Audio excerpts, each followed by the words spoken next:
ধরেন আমার একটি মোটরসাইকেল আছে, আমার অবচরে আমার ভাতিজা, আমার ছোট ভাই বা অন্য কেউ যে ঘরে পড়ে আছে আমি নিয়ে যাই, সে ট্রেন না, সে ঢাকা শহরে হয়তো বা লানার দিয়ে চালায়, সে দূরপাল্লার জন্য এক্সপার্ট না, সেও হয়তো আমার অবচরে এই দুর্ঘটনা তো কারোর জন্য বলে পেয়ে আসে না। তো এই বিষয়টা আমরা সরকারকে বলেছি যে কি পদ্ধতিতে এটা বন্ধ রাখা যায়।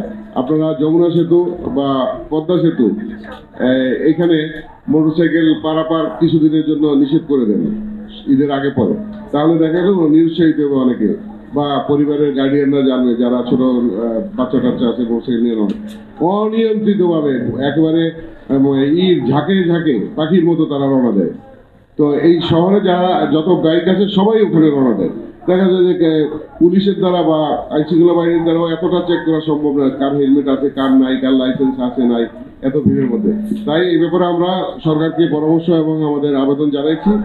আর দ্বিতীয়ত হলো ঈদ যাত্রায় আমাদের পক্ষ থেকে আমরা আন্তরিকভাবে বলতে পারি যে আমরা 100% প্রস্তুত যাত্রীদেরকে দেখভাল এবং সেবা দেওয়ার জন্য এবং সর্ববিষয়ে নজরদারির জন্য, এবং প্রশাসন সহ সরকারের সংশ্লিষ্ট সকলের সাথে যোগাযোগ করে আমরা যাত্রীদের জন্য ঈদ যাত্রা শুভ হওয়ার জন্য এবং নিরাপদ হওয়ার জন্য এবং দুর্ঘটনা কম হওয়ার জন্য, খারাপ গাড়ি না চলার জন্য যা যা ব্যবস্থা আছে সবগুলি বিষয় আমরা মাথায় রেখে কাজ করতেছি। আপনারা ইনশাল্লাহ আমাদের টার্মিনালগুলিতে ভিজিট করলে হয়তো আমাদের এই আন্তরিকতার আলামত পাবেন। জি ধন্যবাদ। আর ভাই কি বলছিলেন?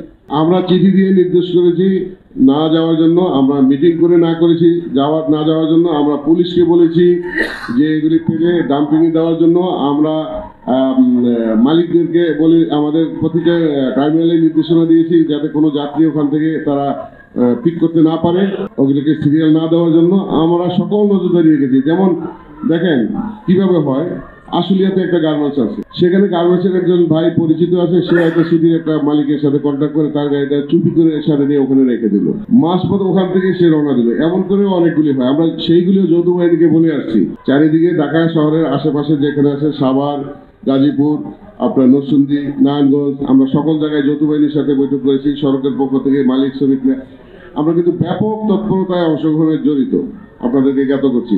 সুতরাং সেই সব জায়গায় আমরা এই লিকেজগুলি যেগুলি আপনাদের মাধ্যমে জেনেছি, আমরা নিজেরা জানছি বা আমরা পরিসংখ্যানে পেয়েছি, আমরা সতর্ক করেছি, সবাইকে প্রস্তাবনা দিয়েছি, এবং আমরা আমাদের মালিকদেরকে এবং আমাদের সমিতিতে কর্মকর্তা যারা আছে মালিক শ্রমিক প্রতিটি টার্মিনালে আমরা শক্তভাবে নির্দেশনা এবং আমরা নজরদারিতে থাকবো ইনশাল্লাহ। এগুলির ব্যাপারে আমাদের জানা মতে সরকারের পক্ষ থেকে ভালো ব্যবস্থা নেওয়া হচ্ছে, এবং আমরা নিজেরাও সেখানে আমাদের যে লোকাল ইউনিটগুলি আছে তাদেরকে সচেতন রেখেছি।